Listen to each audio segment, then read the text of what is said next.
اب نوٹ کر لیجئے، یہ کتابیں اگر آپ پڑھنا چاہیں تو کتاب الملاحم میں پڑھیے. بدترین عذاب عربوں پر آیا کھڑا ہے، سروں پر چڑھا ہوا ہے، بدترین. ایسی جنگ ہونی ہے الملحمۃ العظما، جس کو کہ میں بھی آپ کے گواہی پیش کر دوں گا، جسے کہا گیا ہے لاسٹ کروسیڈ. بش نے بھی کروسیڈ کا لفظ بول دیا تھا، پھر واپس لیا اس نے. نکل جاتی ہے جس کے منہ سے سچی بات مستی میں. فقیہ مصلحت بین سے اور ہندے بادہ خار اچھا، کروسیڈ کہہ کر پھر واپس لیا. یہ کروسیڈ، اس کے اوپر جس قدر نقصان ہونا ہے عربوں کا.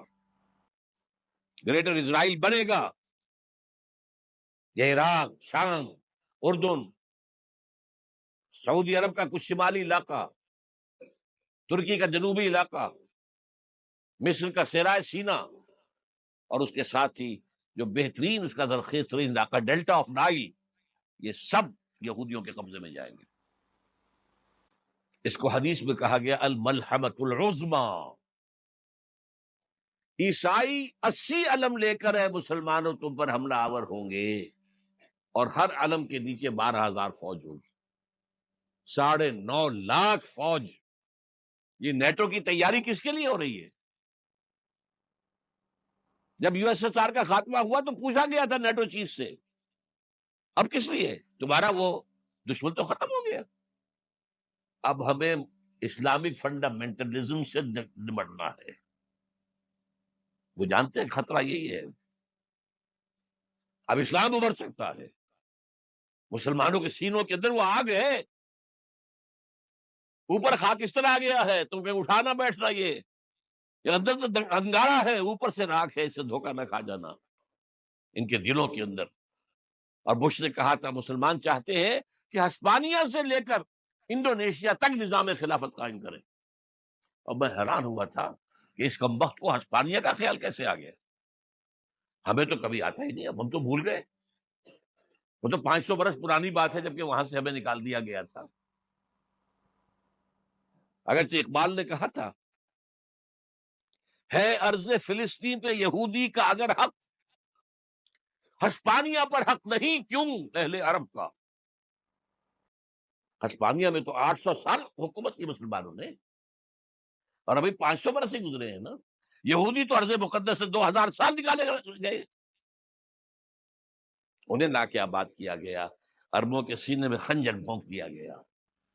وہ چھوٹا سا ملک جو چاہتا کرتا، کوئی پوچھنے والا نہیں. امریکہ جیسے اپنے بیٹے کی حفاظت کرے ویسے کرتا اس کی. اور حضور نے فرمایا ہے وہ جنگ جب ہوگی تو ایک باپ کے اگر 100 بیٹے ہوں گے تو 99 ختم ہو جائیں گے، ایک بچے گا. یہ حدیث ہے، حدیث صحیح. اور آپ نے فرمایا ویل للعرب من شر قد اقترب، عربوں کے لیے ہلاکت ہے، عربوں کے لیے بربادی ہے اس شر سے جو قریب آ چکا. اور آج جس طرح انہوں نے ان کی تہذیب کو اختیار کر لیا ہے، دبئی جا کر دیکھیے، بدترین مغربی معاشرہ جو ہے وہ دبئی کے اندر ہم نے قائم کر کے دکھا دیا. اب سعودی عرب اس راستے پر بڑھ رہا ہے. اور اس کے بعد نمبر 2 پر جو ہے ہم پاکستانی ہیں. لیکن میں اس کے وہ پہلی بات جو کہہ رہا ہوں وہ تو یقینی ہے، اس میں تو احادیث صحیحہ موجود ہے. اگرچہ اس کے بعد پانسا پلٹے گا، پھر حضرت مہدی کا ظہور ہوگا، حضرت عیسیٰ کا نزول ہوگا، اور وہ گریٹر اسرائیل گریٹر گریو یارڈ بنے گا یہودیوں کا. ایک ایک یہودی قتل ہوگا اور دفن ہوگا. یہ بات میں ہونا ہے، میں پہلی بات برس کر رہا ہوں. وہ پانسا پلٹے گا جب پلٹے گا. ابھی جو سامنے ہے وہ کیا ہے؟ جس ملحمۃ العظما کہا حضور نے، جسے آرمگڈون کہتے ہیں عیسائی. آرمگڈون کی اگر کہیں جا کر آپ دیکھیں گے، آپ ڈکشنری میں مانی تو کیا لکھا ہے؟ A very big war which will be fought between the forces of evil and good before the end of this world. اس دنیا کے خاتمے سے پہلے خیر اور شر کی قوتوں کے درمیان بہت بڑی جنگ ہوگی. ارمجدون اسے کہتے ہیں عربی میں، اور آرمگڈون اسے کہتے ہیں انگریزی کے اندر. اور یہ بائبل کی آخری کتاب کے اندر ہے، جو اس میں کہ مکاشفات یوحنا، ریولیشنز آف سینٹ جان. یہ تو میں کہہ رہا ہوں یقین کے ساتھ، اور زیادہ دور نہیں ہے، آیا چاہتا ہوں. اس لیے کہ یہودیوں کا اور عیسائی جو کنزرویٹوز ہیں، نیو کنزرویٹوز، ان کا 5 نکاتی ایجنڈا ہے متفق علیہ، جس کے تحت کہ یہ جنگ صلیبی شروع کی گئی ہے. وہ سن لیجئے آپ. آرمیگیڈون نمبر 1، گریٹر اسرائیل قائم ہو جانا اس کے نتیجے میں نمبر 2، مسجد اقصی اور قبۃ الصغریٰ کو گرانا نمبر 3، وہاں تھرڈ ٹیمپل، وہ مسجد جو حضرت سلیمان نے بنائی تھی 1000 قبل مسیح میں، پھر برباد کی تھی نبوکدنضر نے، دوبارہ بنائی گئی، پھر دوبارہ ختم ہوئی 70 عیسوی اور تک گری پڑی ہے. ان کا خانہ کعبہ گرا ہوا ہے 70 عیسوی سے لے کر آج تک. ایک دیوار ہے ویلنگ وال، جہاں جاتے ہیں، روتے ہیں، پیٹتے ہیں، ماتم کرتے ہیں، وہاں وہ بنے گا تھرڈ ٹیمپل. اور نمبر 4، اس میں لا کر رکھا جائے گا تخت حضرت داؤد کا. یہ تخت کہاں ہے اس وقت؟ یہ لندن شریف کے اندر، جو ان کی پارلیمنٹ کا جو چرچ ہے، ویسٹ منسٹر ایبے، اس میں رکھا ہوا ہے. ایک پتھر تھا جس پر بٹھا کر حضرت داؤد کی تاج پوشی ہوئی، پھر حضرت سلیمان کی ہوئی، پھر وہ پتھر رکھ دیا گیا جب حضرت سلیمان نے بنایا ہیکل مسجد اقصی، وہاں رہا وہ.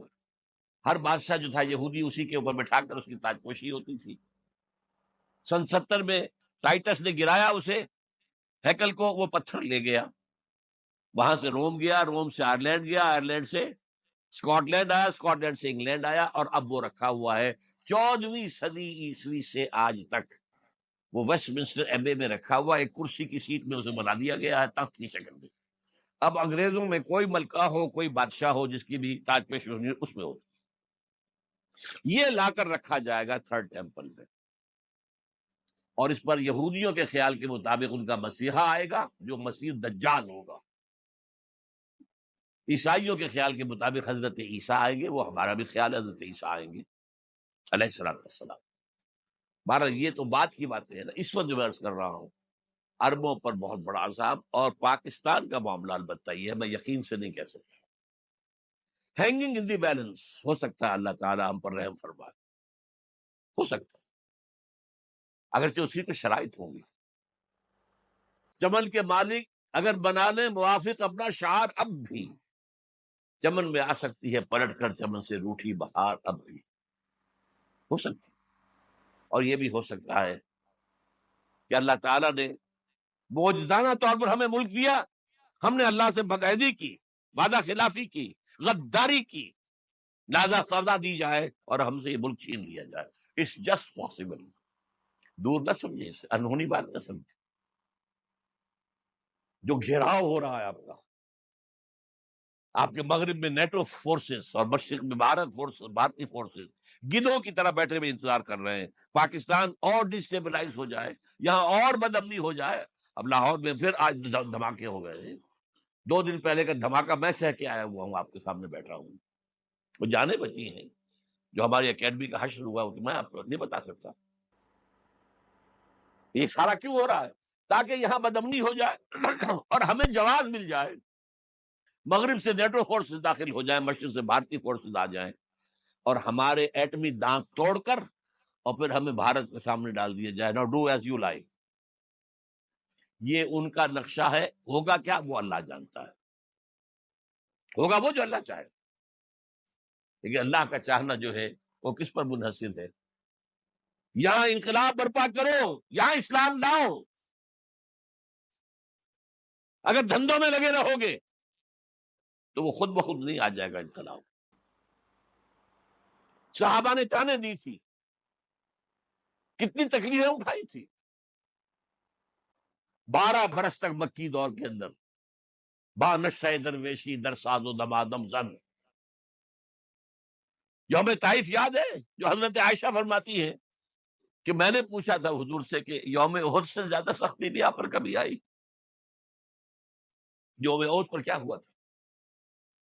تلوار کا وار پڑا تھا آپ کے چہرہ مبارک، یہ جو رخسار کی ہڈی ہے اس کے اندر وار گیا ہے، اوپر خود کی 2 کڑیاں تھیں وہ اس میں گھس گئیں، 2 دندان مبارک شہید ہوئے۔ وہ خود کی کڑیاں ایک صحابی نے اپنے دانتوں سے پکڑ کے کھینچنے کی کوشش کی، دانت نکل گئے، وہ نہیں نکلی، کیا جتن کر کے نکالی گئی ہوگی تو خون کا فوارہ، اتنا خون گیا ہے کہ آپ بے ہوش ہو گئے، گر گئے، اور مشہور یہ ہو گیا کہ آپ کا انتقال ہو گیا، شہادت ہو گئی۔ یہ سیرت کبھی پڑھی ہے؟ حضرت عائشہ کے ہوش کا تو یہی دور تھا نا، یوم طائف میں تو آپ کیا تھی، بچی تھی، انہیں کیا پتا کیا ہو رہا ہے حضور کے ساتھ۔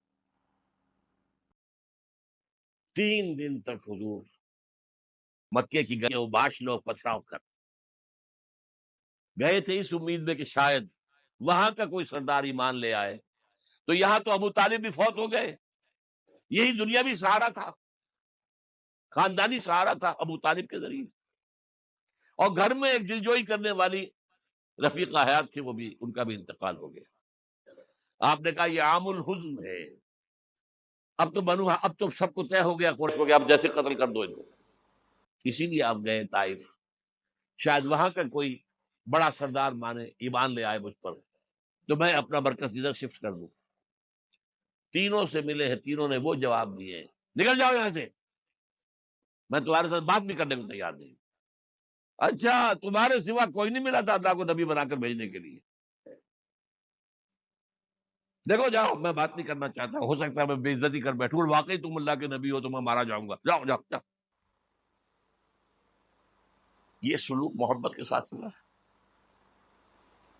اور پھر چھوکروں کو، اسٹریٹ ارچنز جنہیں آپ کہتے ہیں، اشارہ کیا تھا، خبر لو ان کی پتھراؤ ہو رہا ہے، ساتھ کوئی ہے نہیں، ایک آدمی صرف، زید ابن حارثہ۔ اب سامنے سے پتھر آ رہے ہیں تو حضرت زید آگے آ جاتے ہیں، ڈھال بنتے ہیں، مجھے لگے پتھر حضور کو رہے، آپ پیچھے سے آ رہے ہیں، چاروں طرف سے تو ڈھال نہیں بن سکتا ایک شخص، جسم لہو لہان،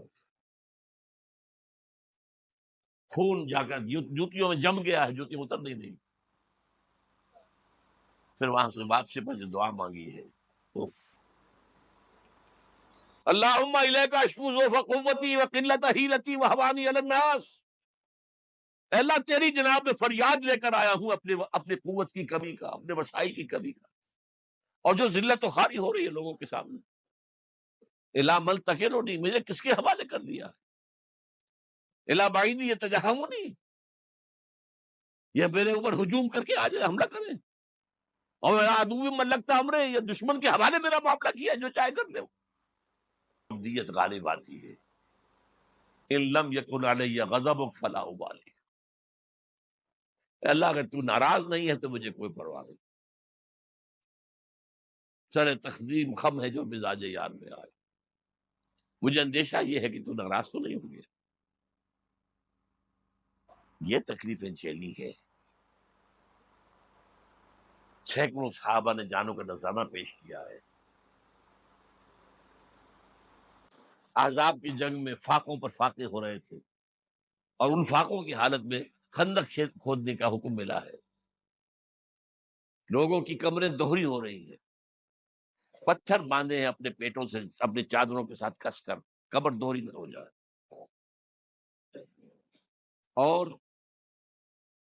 جب صحابہ کدالیں چلا رہے ہیں تو کیا کہہ رہے ہیں، نحن الذین بایعوا محمدا علی الجہاد ما بقینا ابدا، اللہم لا عیش الا عیش الاخرہ، صحابہ کہتے تھے ہم وہ لوگ ہیں جنہوں نے محمد سے بیعت کی ہے کہ جہاد کرتے رہیں گے جب تک جان میں جان نکل جائے تو بات، اور جان ہے، چاہے ابھی بھوک سے کمر دوڑی ہوئی جا رہی، جان تو ہے۔ اور ایک دفعہ کہتے تھے اللہم لا عیش الا عیش الاخرہ، اے اللہ عیش، زندگی تو آخرت کی زندگی ہے، اور حضور فرماتے تھے، حضور کے بیٹھے ہوئے نہیں تھے گاؤں تکیا لگا کر، پتھر اٹھا اٹھا کر خندق میں سے لے جا کے باہر پھینک رہے تھے،